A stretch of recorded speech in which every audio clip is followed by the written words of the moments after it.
राधे कौन से पुण्य किए तुमने, हरि रोज तेरे घर आते हैं।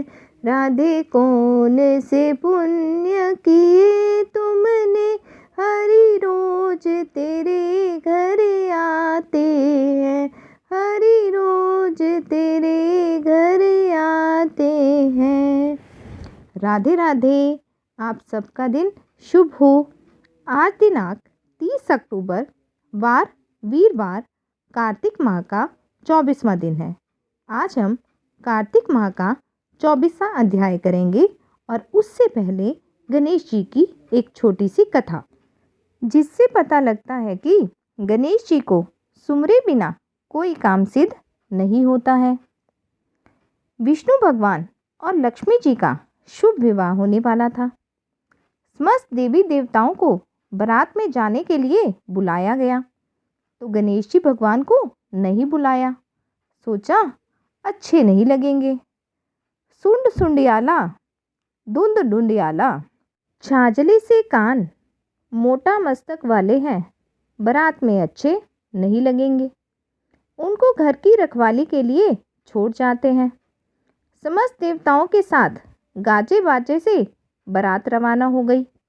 नारद मुनि ने गणेश जी को भड़का दिया कि आप अच्छे नहीं लगते, इसीलिए आपको लेकर नहीं गए। यह सुन गणेश जी ने अपने चूहों को भेजा। चूहों ने सारी धरती थोथली कर दी। धरती थोथली होते ही भगवान के रथ के पहिए धरती में धंस गए। सब ने निकालने का प्रयास किया पर सफलता नहीं मिली। थक कर खाती को बुलवाया। उसने आते ही रथ को निकालते हुए बोला, बोलो जय श्री गणेश जी भगवान की जय, और रथ का पहिया निकल गया। तब सब देवताओं ने पूछा, गणेश जी को क्यों याद किया? तब खाती बोला, गणेश जी को सुमरे बिना कोई काम सिद्ध नहीं होता। सब सोचने लगे, हम तो गणेश जी को वहीं छोड़ आए। संदेश भेज गणेश जी को बुलवाया। सर्वप्रथम गणेश जी की रिद्धि सिद्धि से विवाह करवाया। फिर उसके उपरांत श्री भगवान विष्णु जी का विवाह लक्ष्मी जी से करवाया। घटी तो पूरी कर ज्यो, कहता ना सुनता ना, महारा सारा परिवार पर अपनी कृपा रखियो। हे गणेश जी भगवान, जैसे भगवान का कार्य सिद्ध किया वैसे सबका करना। जय गणेश जी भगवान की जय। उस दिन के बाद कोई भी काम पूरा करने से पहले गणेश जी को ज़रूर वंदन किया जाता है। बोलो गणेश जी भगवान की जय। राम आए लक्ष्मण आए, देश के पुजारी आए, नित नेम का नेम आए। आओ राम बैठो राम, माखन मिश्री खाओ राम, दूध बताशा पियो राम, सूत से पलका पोटो राम, शाल दुशाला ओढ़ो राम, राम संवारे सबके काम, खाली घर भंडार भरेंगे, सबका बेड़ा पार करेंगे। जय श्री राम जय जय राम जय श्री राम। यह कहानी सीता माता कहती थी और श्री राम इसे सुना करते थे।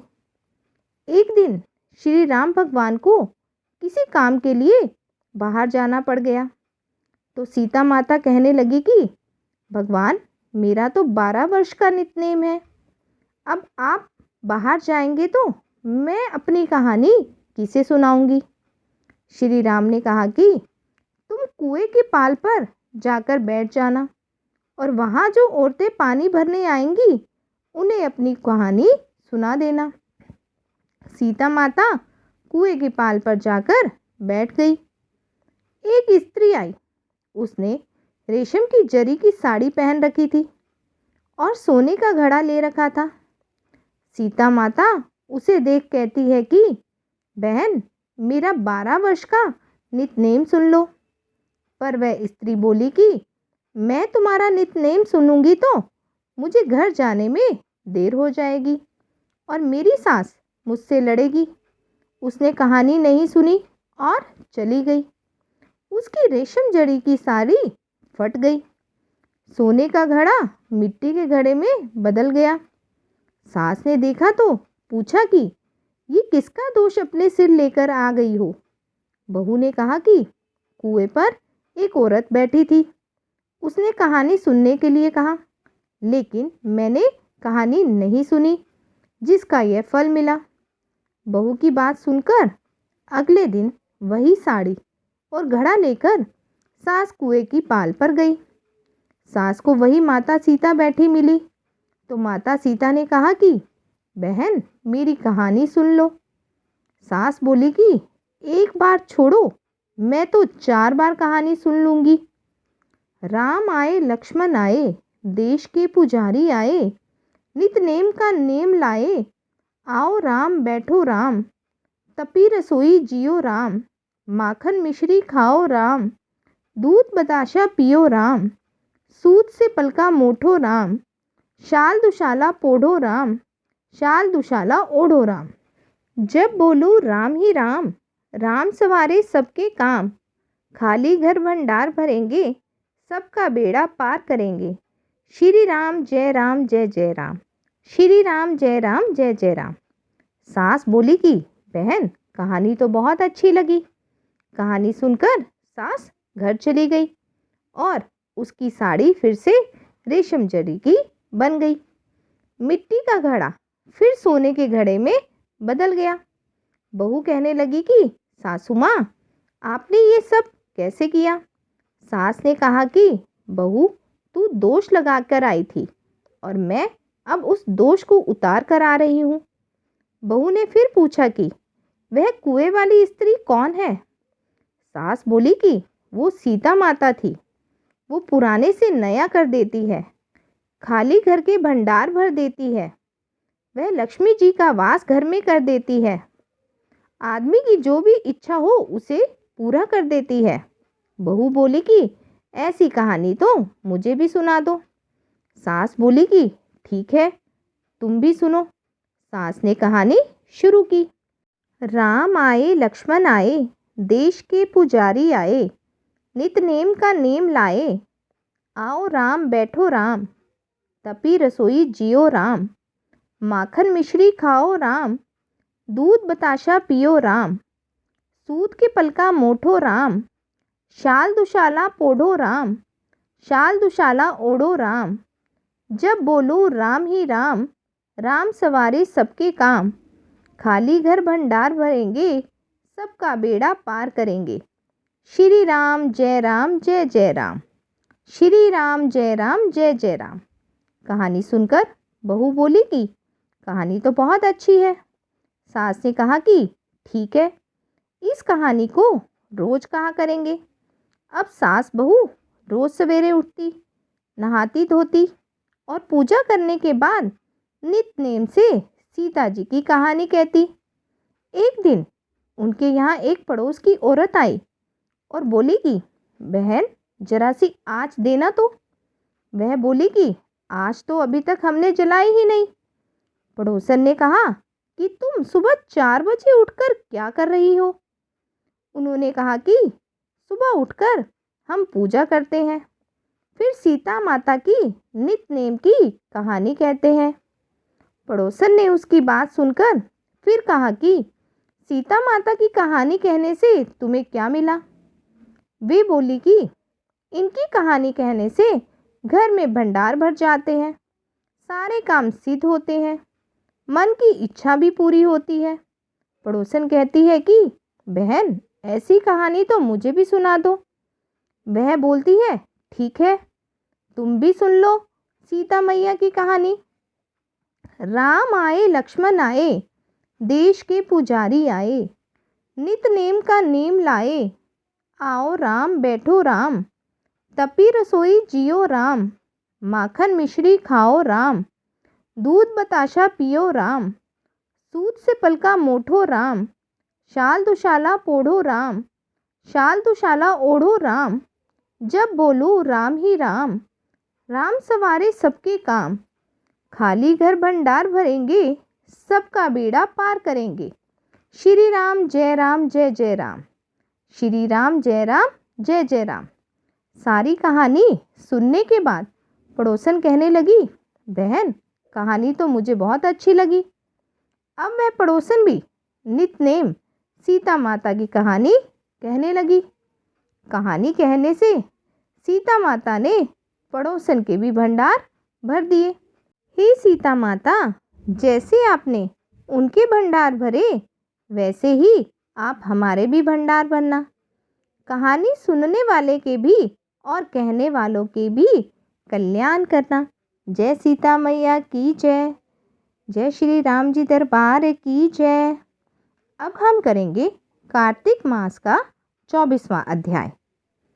राजा पृथु बोले, हे मुनिश्रेष्ठ, आपने तुलसी के इतिहास, व्रत, महात्म्य के विषय में कहा। अब आप कृपया कर मुझे यह बताइए कि कार्तिक मास में क्या और भी देवताओं का पूजन होता है? यह भी विस्तार पूर्वक बताइए। नारद जी बोले, पूर्व काल की बात है। सरमा पर्वत पर करवीकर में धर्मदत्त नामक विख्यात कोई धर्मज्ञ ब्राह्मण रहते थे। एक दिन कार्तिक मास में भगवान विष्णु के समीप जागरण करने के लिए वे भगवान के मंदिर की ओर चले। उस समय एक पहर रात बाकी थी। भगवान की पूजन की सामग्री साथ लिए जाते हुए ब्राह्मण ने मार्ग में देखा कि एक भयंकर राक्षसी आ रही है। उसका शरीर नंगा और मांस रहित था। उसके बड़े बड़े दांत, लपलपाती हुई जीभ और लाल नेत्र देखकर ब्राह्मण भय से थर्रा उठे। उसका सारा शरीर कांपने लगा। उन्होंने साहस करके पूजा की सामग्री तथा जल से ही उस राक्षसी के ऊपर प्रहार किया। उन्होंने हरि नाम का स्मरण करके तुलसी दल मिश्रित जल से उसको मारा था। इसीलिए उसका सारा पातक नष्ट हो गया। अब उसे अपने पूर्व जन्मों के कर्मों के परिणाम स्वरूप प्राप्त हुई दुर्दशा का स्मरण हो आया। उसने ब्राह्मण को दंडवत प्रणाम करके इस प्रकार कहा, ब्राह्मण, मैं पूर्व जन्मों के कर्मों के फल से इस दशा को पहुंची हूँ। अब मुझे किस प्रकार उत्तम गति प्राप्त होगी? धर्मदत्त ने उसे इस प्रकार प्रणाम करते देखकर आश्चर्यचकित होते हुए पूछा, किस कर्म के फल से तुम इस दशा को पहुंची हो? कहाँ की रहने वाली हो? तुम्हारा नाम क्या है और आचार व्यवहार कैसा है? ये सारी बातें मुझे बताओ। उस राक्षसी का नाम कलहा था। कलहा बोली, ब्राह्मण, मेरे पूर्व जन्म की बात है। सौराष्ट्र नगर में भिक्षु नाम का एक ब्राह्मण रहते थे। मैं उनकी पत्नी थी। मेरा नाम कलहा था और मैं बड़े क्रूर स्वभाव की स्त्री थी। मैंने वचन से भी कभी अपने पति का भला नहीं किया। उन्हें कभी मीठा भोजन नहीं परोसा। सदा अपने स्वामी को धोखा ही देती रही। मुझे कलह विशेष प्रिय था। इसीलिए मेरे पति का मन मुझसे सदा उद्विग्न रहा करता था। अंतोगत्वा उन्होंने दूसरी स्त्री से विवाह करने का निश्चय कर लिया। तब मैंने विष खाकर अपने प्राण त्याग दिए। फिर यमराज के दूत आए और मुझे बांधकर पीटते हुए यमलोक में ले गए। वहाँ यमराज ने मुझे देखकर चित्रगुप्त से पूछा, चित्रगुप्त, देखो तो सही इसने कैसे कर्म किया है। जैसा इसका कर्म हो उसके अनुसार यह शुभ या अशुभ प्राप्त करे। चित्रगुप्त ने कहा, इसका किया हुआ कोई भी शुभ कर्म नहीं है। वह स्वयं मिठाइयाँ उड़ाती थी और अपने स्वामी को उसमें से कुछ भी नहीं देती थी। इसने सदा अपने स्वामी से द्वेष किया है। इसीलिए यह चमगादड़ दूरी होकर रहे हैं। सदा कलह में ही इसकी प्रवृत्ति रही है। इसीलिए यह विष्टा भोजी सुकरी की योनि में रहे। जिस बर्तन में भोजन बनाया जाता है उसी में यह सदा अकेली खाया करती थी। अतः उसके दोष से यह अपनी ही संतान का भ्रण करने वाली बिल्ली हो। इसने अपने पति को नियमित बनाकर आत्मघात किया है। इसीलिए यह अत्यंत निंदनीय स्त्री प्रेत के शरीर में भी कुछ काल तक अकेली ही रहे। इसे यमदूतों द्वारा निर्जल प्रदेश में भेज देना चाहिए। वहां दीर्घ काल तक यह प्रेत के शरीर में निवास करे। उसके बाद यह पापिनी शेष 3 योनियों का भी उपभोग करेगी। कलह ने कहा, विपर्व, मैं वही पापिनी कहलाऊं। इस प्रेत शरीर में आए मुझे 500 वर्ष बीत चुके हैं। मैं सदैव भूख प्यास से पीड़ित रहा करती हूँ। एक बनिए के शरीर में प्रवेश करके मैं इस दक्षिण देश में कृष्णा और वेणी के संगम तक आई हूँ। जो ही संगम तट पर पहुंची तो ही भगवान शिव और विष्णु के पार्षदों ने मुझे बलपूर्वक बनिए के शरीर से दूर भगा दिया। तब से मैं भूख का कष्ट सहन करती हुई इधर उधर घूम रही हूँ। इतने में ही आपके ऊपर मेरी दृष्टि पड़ गई। आपके हाथ से तुलसी मिश्रित जल का संसर्ग पाकर मेरे सब पाप नष्ट हो गए हैं। द्विग्य श्रेष्ठ, अब आप ही कोई उपाय बताइए। बताइए मेरे इस शरीर और भविष्य में होने वाले भयंकर 3 योनियों से किस प्रकार मुक्ति होगी। कलह का यह वचन सुनकर धर्मदत्त उसके पिछले कर्मों और वर्तमान अवस्था को देखकर बहुत दुखी हुआ। जय शिव शंकर भगवान की जय, जय विष्णु भगवान की जय। यहाँ हमारा कार्तिक माह का 24वां अध्याय समाप्त हुआ। वृंदावन में एक वैद्य जी रहते थे। वह श्री कृष्ण के भक्त थे। उनकी श्री कृष्ण पर अपार आस्था थी। वह श्री कृष्ण की भक्ति में मग्न रहते थे। वह अपनी पत्नी से कहते थे कि तुमको दिन भर के लिए जो भी सामान चाहिए एक चिट्ठी में लिख दिया करो। वैद्य जी जब दुकान पर जाते तो चिट्ठी पढ़ते, सामान के भाव देखते और श्री कृष्ण से प्रार्थना करते कि कन्हैया आज के सामान की व्यवस्था कर देना। जैसे ही उन्हें जितने धन की आवश्यकता होती उसकी व्यवस्था हो जाती तो वह अन्य मरीजों से पैसे नहीं लेते थे और अपने गांव लौट जाते और ईश्वर भक्ति में मगन रहते। यही उनकी हर रोज की दिनचर्या थी। एक दिन वैद्य जी ने दुकान पर आकर चिट्ठी खोली तो एकदम से सन रह गए, मानो आंखों के आगे तारे चमकने लगे हो। लेकिन अगले ही पल श्री कृष्ण पर विश्वास कर स्वयं को संभाला। पत्नी ने राशन के सामान के नीचे लिखा था कि बेटी के दहेज का सामान। राशन के सामान के आगे उनके भाव लिख दिए, लेकिन दहेज के सामान के आगे लिख दिया यह काम कन्हैया ही जाने। वैद्य जी मरीजों को उनकी बीमारी पूछकर दवा दे ही रहे थे कि इतने में एक बड़ी सी कार आकर उनकी दुकान के आगे रुकी। उसमें से एक सज्जन गाड़ी में से निकला और उन्हें प्रणाम कर बेंच पर बैठ गया। बाकी के मरीज दवा लेकर चले गए तो वैद्य जी ने उस सज्जन को बुलाया और कहा कि आपको दवा लेनी है तो अपनी नाड़ी दिखानी पड़ेगी। वह सज्जन विनम्रतापूर्वक कहने लगा कि वैद्य जी, लगता है आपने मुझे पहचाना नहीं। मैं आज से 15-16 साल पहले आपकी दुकान पर आया था। मैं इंग्लैंड में रहता हूँ। इंग्लैंड जाने से पहले ही मेरी शादी हो गई थी, लेकिन हमें बहुत सालों तक औलाद का सुख प्राप्त नहीं हुआ। हमने भारत और इंग्लैंड दोनों जगह इलाज करवाया, लेकिन कोई फ़ायदा नहीं हुआ। फिर मुझे किसी ने आपके बारे में बतलाया। आपने मुझे सांत्वना दी और कहा कि निराश नहीं होते, क्योंकि श्री कृष्ण के खजाने में किसी चीज़ का अभाव नहीं है। खुशी गमी, जीवन मृत्यु सभी ईश्वर के हाथों में है। ईश्वर पर भरोसा रखो। अगर कन्हैया की कृपा हुई तो तुमको संतान सुख अवश्य मिलेगा। आपने मुझे दवाई की पुड़िया बनाकर दी और उसे खाने की विधि भी बता दी। आपने उन पुड़ियों के लिफाफे पर श्री राधा कृष्ण का नाम लिखकर मुझे दे दिया।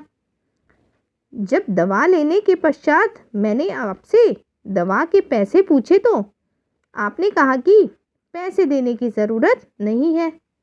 लेकिन जब मैंने पैसे देने के लिए जोर डाला तो आप कहने लगे मैंने आज का खाता बंद कर दिया है। मुझे यह बात समझ नहीं आई तो आपने बताया कि मैंने अपने घर के खर्च के लिए जितनी रकम श्री कृष्ण से मांगी थी वह मुझे मिल गई है।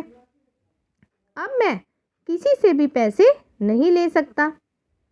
आपके विचार सुनकर मैं बहुत प्रभावित हुआ और आपको प्रणाम करके लौट गया।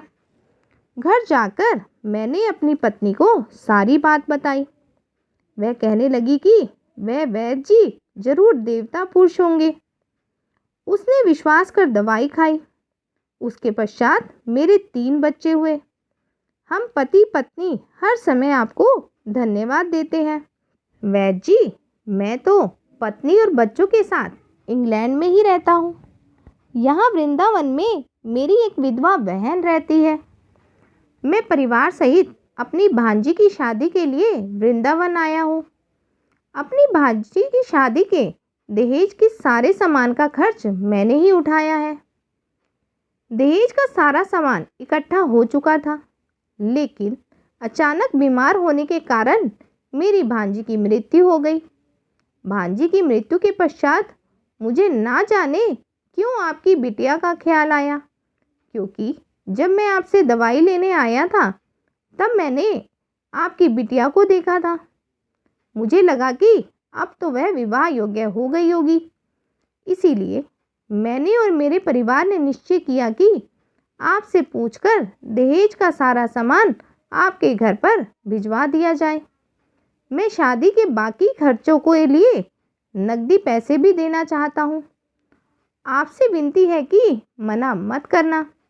उसकी बात सुनकर वैद्य जी विस्मित थे। वैद्य जी ने पत्नी की लिखी हुई चिट्ठी उसको दिखाई।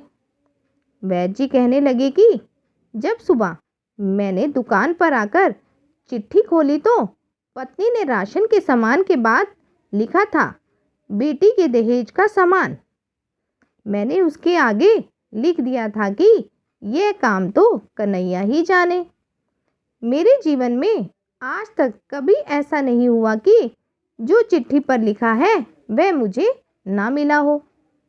वैद्य जी बोले कि मुझे आपकी भांजी की मृत्यु का दुख है, लेकिन मैं विस्मित हूँ कि कन्हैया अपने कैसे कैसे रंग दिखाता है। चिट्ठी देखकर वह सज्जन भी विस्मित थे। वैद्य जी कहने लगे कि मुझे जो कुछ भी मिला है मेरे उस कन्हैया की कृपा से ही मिला है। ऐसे ही है श्री कृष्ण। तभी तो कहते हैं कि भक्ति ऐसे करो कि कष्ट भक्त पर हो और फिक्र ईश्वर को हो कि इनके कष्ट को दूर कैसे करना है। बोलो श्री कृष्ण जी भगवान की जय। बोलो राधा रानी की जय। अंत में तुलसी चालीसा पाठ और तुलसी जी की आरती। श्री तुलसी महारानी करूँ विनय सिर न्याय, जो मम हो संकट विकट दीजे मात नशाए। नमो नमो तुलसी महारानी, महिमा अमित न जात बखानी। दियो विष्णु तुमको सन्माना, जग में छायो सुयस महाना।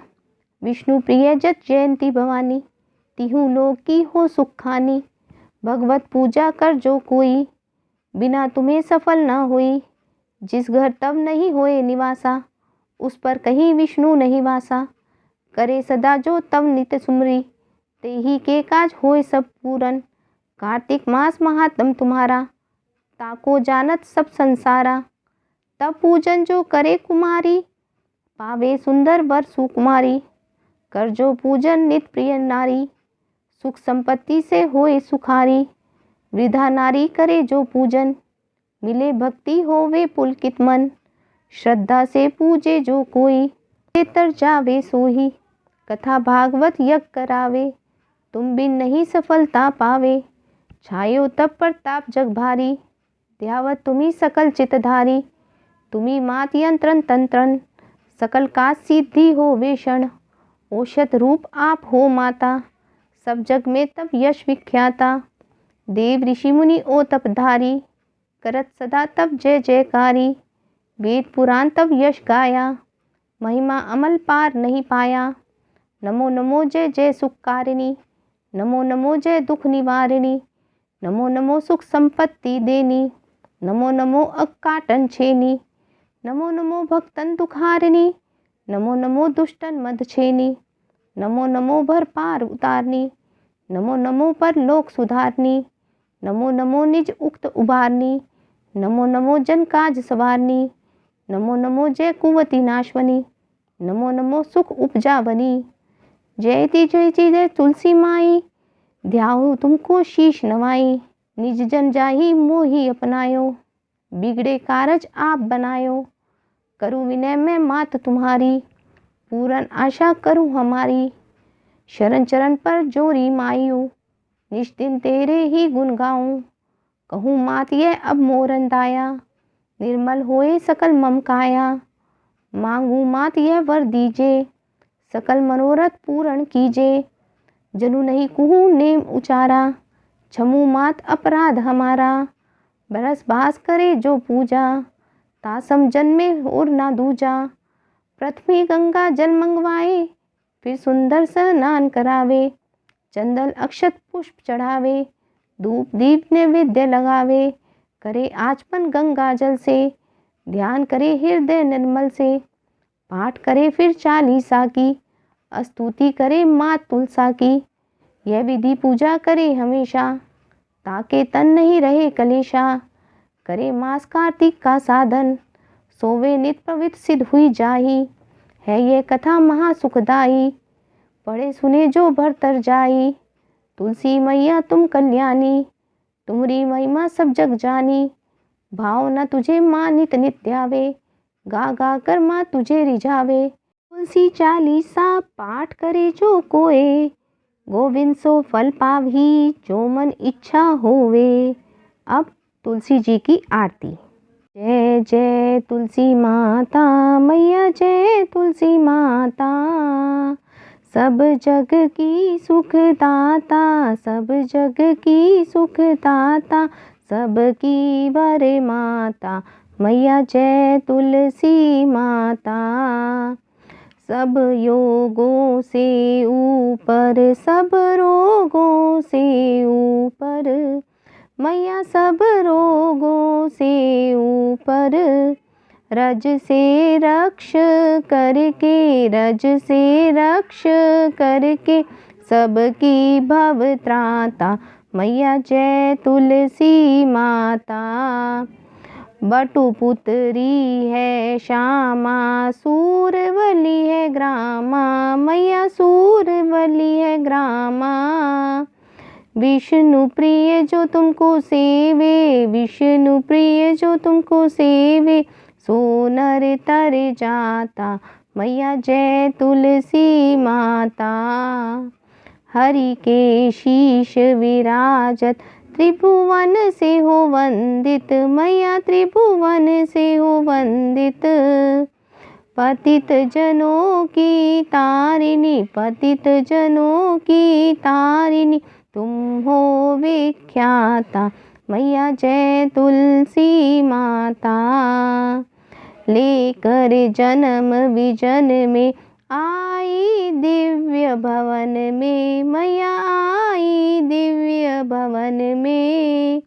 मानव लोक तुम्ही से, मानव लोक तुम्ही से। सुख संपत्ति पाता मैया, जय तुलसी माता। हरि को तुम अति प्यारी, श्याम वरण सुकुमारी। मैया श्याम वरण सुकुमारी। प्रेम अजब है उनका, प्रेम अजब है उनका। तुमसे कैसा नाता। मैया जय तुलसी माता, मैया जय तुलसी माता। सब जग की सुखदाता, सब जग की सुखदाता, सबकी वर माता। मैया जय तुलसी माता, मैया जय तुलसी माता। तुलसी महारानी आप सबकी मनोकामनाएं पूर्ण करें।